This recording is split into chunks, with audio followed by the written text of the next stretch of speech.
Welcome to the deep dive. Ever stop to think about how those local government decisions actually play out in your community? Impacting everything from the park swings to how fast an ambulance gets dispatched. Exactly. And today we're digging into just that. We're looking at the Gilroy City Council meeting from June 16th, 2025. Right. And this isn't just about reading minutes. Our goal here is to really unpack the key documents, agendas, staff reports, all that stuff. We want to pull out the most important bits, the surprising things, and basically give you a shortcut to understanding what's shaping Gilroy's future. It might sound a bit dry, maybe, looking at council documents, but trust us, there are some really interesting connections and aha moments in here. So let's jump in. Okay, where should we start? Let's start with the people, the heart of any community. Gilroy brought in some new talent and also celebrated some pretty significant local figures. Yeah, that's always good to see. New energy, new expertise. So in administration, Kylie Kitsoshi got a promotion, manager analyst trainee. What's interesting is her path. Started part-time, worked her way up, and she was a D1 swimmer in college. Division I at Denver. Wow, that shows some dedication. It really does. Signals real discipline. And then there's Stefan, a Gilroy local, taking on a new admin role at the info desk. Oh, that's great. Bringing local folks in. Yeah, and he has his background in sales, plus he's passionate about music. Kind of a unique mix for that frontline role. You see that sometimes, right? Someone serving the city they grew up in. What does that tell you? I think it says a lot about keeping local talent, fostering that commitment. And over in community development, Michael Fricati is the new planning manager. Big role. Planning manager. Huge. And he's got the chops.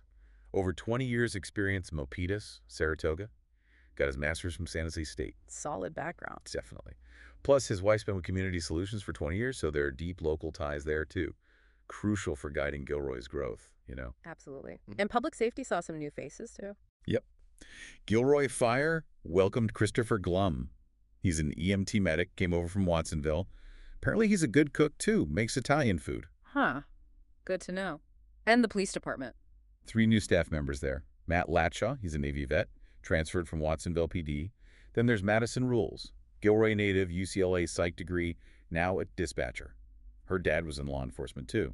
Keeping it in the family, sort of. Seems like it. And Aisha Sandoval, also a Gilroy native, former retail manager, interned with the Youth Task Force, got a soccer scholarship. Now she's a community service officer. Loves Halloween, apparently. That's quite a mix of backgrounds. What does this influx kind of signal about how Gilroy's strengthening its core services? Well, it's not just about filling spots, right? It's about bringing in this blend, local knowledge, outside experience, different life paths. It makes the whole city team stronger, more connected. Seems very strategic. Makes sense. Now, beyond the new hires, the council also took time to honor some people and achievements. First, a posthumous proclamation for Don Gage. Right, Don Gage. His service was just extensive. Decades. City council mayor twice, county supervisor, water district director. That's a serious career in public service. It really is. And, just listing titles doesn't quite capture it. Like, his time as mayor, that was during some key growth periods. The policies he helped set back then for economic development, they're still shaping Gilroy today. A real legacy, then. Integrity, vision, balancing growth. Exactly. A blueprint, really. Incredible. And then, switching gears completely, a big celebration for the Gilroy High School wrestling team. Oh, yeah, that was fantastic. Their 2024-25 season was phenomenal. Won the league, won the sectionals. And third in the state, that's huge. It is, and they set a state record, most individual CIF state champions from one school. Guys like Isaiah Cortez, Moses Mendoza, Elijah Cortez, Daniel Zapata, Tyler Ease, all champs. Amazing talent. Plus other medalists, too. Jocelyn Mendoza, Tamar Grace, Travis Grace, Coach Garcia. Just a powerhouse team. And didn't the coach share a little story, something about twins? Yeah. That was charming. The Mendoza family, they had twins. Originally planned to name them Gil and Roy. After Gilroy. That's brilliant. Right. But then one was a girl, so they named her Jocelyn instead. It's those little local details. Totally. Do you find those kinds of things often in city records, these little human stories? Sometimes. And they really do bring the community's character to life. Makes it feel less bureaucratic. Definitely. Okay, so connecting with the wider community. Visit. Gilroy presented their annual report. What's their main goal? Basically, boost Gilroy's image and, the local economy. And they have that California Welcome Center, which is a pretty big asset, one of only 23 in the state, open almost every day. Right. And they're rolling out some interesting programs. Yeah, some creative stuff like a hotel voucher thing, skip room cleaning, get free coffee downtown, saves water, gets people exploring. Smart. And the downtown voucher. That's to help with parking during the Gourmet Alley construction. If you use a rideshare, you get a $10 voucher for downtown businesses. Yeah. Already seen quite a bit of use. These seem really practical, supporting businesses and making things easier for visitors. Absolutely. And they've launched new trails, too. A mural trail, an ale trail, adding the taco trail everyone knows, gives people more structured ways to, explore different aspects of the city. More reasons to wander around. And they're advertising further afield. Yeah, ads in places like the San Jose Mercury News, trying to draw people down from the northern part of the Bay. And trade shows. I saw something about the Bay Area Travel Show. Right. Big one. Over 9,000 people. They were talking to folks from, like, Livermore, Dublin, Danville, places where people might not automatically think of Gilroy. So trying to expand that reach significantly. Definitely. And the pitch is smart. Position Gilroy as a, quote, budget-friendly hub. Stay here, save some money, but you can still easily visit Pinnacles, Monterey, Santa Cruz. Makes sense. Use it as a home base. Exactly. And their whole digital presence got an overhaul. New website, new branding. The logo, I saw that. Yeah. Assertive, with the red garlic bug. The garlic bug, the hills, flower imagery from downtown tiles. It's all meant to create a really distinct, modern identity. And it's multilingual now, too. Multiple Chinese dialects, Spanish, Indian dialects. That's pretty comprehensive on the language front. What do you think will make the biggest difference there? Honestly, the multi-language support is huge for accessibility. And that little book your stay widget right on the event pages, super convenient, makes it easy to turn interest into an actual visit. Right, less friction. But the really ambitious thing, this new Bay Area Garlic Town route loop idea. Okay, tell me about that. Sounds intriguing. The goal is to weave Gilroy into that larger Bay Area story. Mix the iconic stuff people know with Gilroy's unique flavor, the Mexican food, the wineries, recreation, and apparently the big tourism groups in SF, Santa Cruz, Monterey are interested. Visit California, too. So putting Gilroy firmly on the map within that bigger regional context. Precisely. Giving it context, making it part of a bigger trip idea. Okay, let's shift gears a bit. How is Gilroy, maintaining things? Infrastructure, essential services? Right. Parks. First up, the council approved funding almost $124,000 for new shade covers at 3rd Street Park, over the playgrounds. Oh, that's great for the kids, especially in summer. Exactly. Comfort and safety. But it also protects the playground equipment itself from sun damage, makes it last longer, and Ross Recreation, who put the playground in originally, they're doing the install. Good. Seamless integration then. Now, the sidewalk project sounds like there was a bit of a bump in the road there. Yeah, the sidewalk replacement project, the bids came in high. The lowest responsive bidder was still almost 25% over the engineer's estimate, pushed the cost over $700. Oof. So what happens now? Well, they talked about rebidding it. The thinking is maybe they can combine it with next year's funds, FY26, and tackle more locations, maybe double them from 38 to 76, and hopefully get more bidders better prices. Makes sense to try for a better deal, and this project involves that cost-sharing program too, right? Yes, the one they adopted last August. If you're an owner-occupant and you're in the PG&E Care program for low-income households, the city covers 100% of the sidewalk repair cost. Okay, that's an important detail. Managing bids, unexpected costs, sounds like a constant juggling act for cities. Always. Which leads nicely into resilience. The library is getting EV chargers. 6 dual-port stations. Electric vehicles, okay. Accessible 247, how's that being paid for? This is the really interesting part. A big grant, over $500,000, from the MTC Metropolitan Transportation Commission. What a regional agency. That's them. And then Silicon Valley Clean Energy is covered in the local match, that little 11-point-something%. So bottom line, no cost to the city's general fund. Zero net cost to the city. Supports clean air goals, helps EV drivers, even helps the county library's electric bookmobile, the Go-Go Biblio. Win-win. Nice. Another resilience project, the City Hall backup generator, that one's done now. Finally, yes. Cost over $500,000 in the end. It connects City Hall to the police department's generator, which is oversized. Provides backup power if the grid goes down. Smart. But it took a while. Yeah, significant delays. Some unexpected stuff on site, needed a whole new electrical service point, had to coordinate with PG&E, which always takes time. Oof, PG&E coordination. Tell me about it. Plus, supply chain issues hit them too. It really begs the question, how do cities plan for these unknowns? How often do these kinds of things derail project timelines? Seems like almost standard procedure sometimes. And lastly, on the sort of safety infrastructure front, fire hazard zones. Right. Gilroy adopted the new maps from CLL Fire. These show fire hazard severity zones. Okay, what's the key takeaway for residents? Well, it's important to know the difference between hazard, like the physical conditions making fire likely, and risk, which is about potential damage, considering things like defensible space. Gilroy has some high and moderate zones on the west side, no very high, thankfully. So what does that mean practically for people living in those zones? It can affect things like building codes for new construction or major remodels, disclosure requirements when you sell your house, and potentially even home insurance availability or cost. Right, good to be aware of. Okay, let's pivot to how Gilroy is actively, shaping its future. Development, services, some tough decisions. Definitely some complex stuff here. First up, that wireless tower debate. 401 First Street. Ah, yes, the cell tower. What was the core issue? It was an appeal. The proposal was to replace an old 35-foot pole with either a 65-foot one or a 70-foot monopine. A monopine. That's the one disguised as a tree, right? Exactly. So Yeah. the tension was classic. Need for better wireless coverage. The taller pole meant way better service, including for emergencies versus how it looks. Community aesthetics. And the applicant didn't want the monopine. They argued against it. Said it would look weird in a commercial parking lot with no other tall trees. Raised technical issues about wind load on fake branches. And basically said the city hadn't proven the site had the particular sensitivity needed under federal law to force a stealth design. So that particular sensitivity was the key legal point. What were the council's concerns driving that?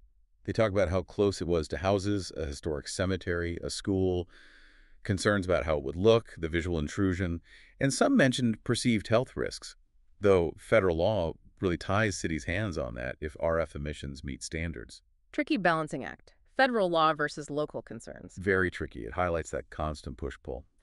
Okay, next up, pools. It's a Christopher High School Aquatics Center. Right. That was a partnership project with the school district, opened back in 2012. Nice facility, activity pool, slides, competition pool. Hmm. But expensive for the city to maintain, right? About 76K a year. That's just the basic maintenance. The operational side is where it gets really interesting and challenging.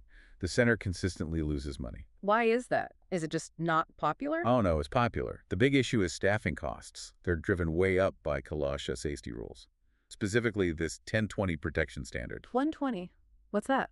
Lifeguards have to be able to spot someone in trouble within 10 seconds and reach them within 20. But the design, especially that aquaplay structure, creates blind spots. Ah, so you need more eyes on the water to meet the standard. Exactly. More lifeguards needed just to cover the area safely. Plus, specific rules for water slide dispatching, requiring extra staff over 16. It all adds up. Big time. Sounds like a regulation headache impacting the bottom line. Is this just a Gilroy thing? Yo, definitely not. Public pools everywhere are grappling with staffing costs and regulations like this. They actually compared running it themselves versus using a consultant swimming swan, LLC. And the consultant wasn't necessarily cheaper. Well, they got the contract for about $250K for a year. But lifeguard retention is tough for everyone. The consultant even had to bring in staff from out of state at first. Wow. So what's the path forward? The council wants a more aggressive approach? Yeah, they asked staff to really dig into hybrid models, like maybe only run the water slides on weekends, cut costs that way. And they want a super detailed breakdown of revenue versus expenses. Yeah. They recognize Gilroy doesn't have, say, YMCA money or a big membership base to just absorb losses. So the future of affordable community swimming is kind of up in the air, or at least needs creative solutions. Very much so. Okay. Okay, another critical service under financial pressure. Emergency medical dispatch, EMD. This is the 911 dispatch for medical calls handled by the county. Right, Santa Clara County Communications provides it. But the cost, it's facing a massive jump. How big a jump are we talking? Well, for fiscal year 25, it was about $92,000. The proposed cost for FY26 was over $307,000. Whoa. That's more than triple. What happened? The county changed its billing, moved to what they call full cost recovery. And apparently they notified the cities pretty late in the game, causing a lot of frustration. Other cities felt the methodology wasn't applied consistently either. Okay, that's a huge, unexpected hit to the budget for a service you absolutely need. How's Gilroy handling it? They negotiated a phased-in increase, basically buying some time. They signed a one-year agreement to keep the service going, But in that year, they're going to seriously research alternatives. Like what? Bringing it in-house? That's one option. Or maybe teaming up with other nearby cities, like Morgan Hill, to create a regional EMD service. See if that's more cost-effective or gives them more control. So it forces a strategic rethink. How do we keep vital services affordable when external costs shoot up like that? Exactly, constant reevaluation. Okay, nearly there. Let's hit some key land deals and developments. Right? The city's buying property, 641 Old Gilroy Street, right next to the corporation yard. For expansion. Is the current yard crowded? Very crowded, apparently. So this purchase, $3.25 million split between water and wastewater funds, lets them expand. Should lead to better efficiency long term. And there aren't really any other suitable adjacent properties available. Strategic buy then. And something about Gilroy Gardens. A lease change. Yeah, mostly a cleanup item. They're amending the lease to remove the Tree Haven Fire Station from the Gilroy Gardens property. Why? So the city can lease that station directly to the County Fire District starting July 1st, 2025. Just a small administrative change, really. Something about a shared electrical meter needs sorting out too, but minor stuff. Got it. Now the big one. 315 Los Animas Avenue. The 530-unit apartment project. Right. This is operating under the builder's remedy. Big topics statewide. Remind us what that is again. Basically, if a city hasn't met its state-mandated housing plan goals, developers can propose projects that bypass most local zoning rules, especially for affordable housing components, and the city has very limited grounds to deny them. Okay. So this project is using that leverage. 530 units is a lot. It is. And the agreement locks in 20%. That's 106 units for lower-income households. Those will be in the mid-rise parts and the clubhouse building. And this agreement actually settles a lawsuit. Yes, the developer had sued the city. So this project processing agreement resolves that conflict. It's kind of a negotiated outcome. What are the benefits for each side then? For the developer, they get faster processing. The city's even providing a loan against future development impact fees to help them get a specific property tax exemption, which helps the project's finances. And for the city. Besides the affordable housing units. They get a big chunk of cash, over $4 million, as a community benefit payment. And maybe just as importantly, the developer is paying for a regional master plan. A master plan? For what area? This is interesting. The council specifically directed staff to make sure this plan covers the whole Murray-Los Animas corridor, stretching north along Church Street, up to Buena Vista, over towards the freeway. So they're using this developer funding to think bigger picture, beyond just this one site. Exactly. It signals they want to be proactive about how that whole area develops, ensuring it's cohesive and smart, not just reacting project by project. It's a pretty forward-thinking move, using the leverage they have in this situation. That really shows how cities have to navigate these complex state laws and development pressures, trying to find wins where they can. Definitely. It's all about balancing immediate needs, legal requirements, and that long-term vision for the community. Wow. So as you can really hear, this one council meeting touched on so much, from honoring people who built the community, To making these really practical decisions about park safety, sidewalk repairs, EV chargers. and wrestling with these huge, complex issues like housing development, the cost of emergency services, the future of recreation. It really shows that intricate balancing act cities perform. It does. And what's fascinating, I think, is how these decisions, which can seem kind of small or technical on their own shade covers, cell tower aesthetics, they all add up. They collectively shape the experience of living in Gilroy. Yeah, understanding these details gives you a much deeper appreciation for just how a city works, how it evolves day by day, decision by decision. It really does. So as you think about everything we've unpacked today, all the challenges, the opportunities, the strategic moves, here's something to chew on. Considering all these different pressures and priorities, what do you think is the single most crucial long-term investment a city like Gilroy needs to make? What's the key to ensuring both prosperity and that sense of community well-being in a future that's always changing?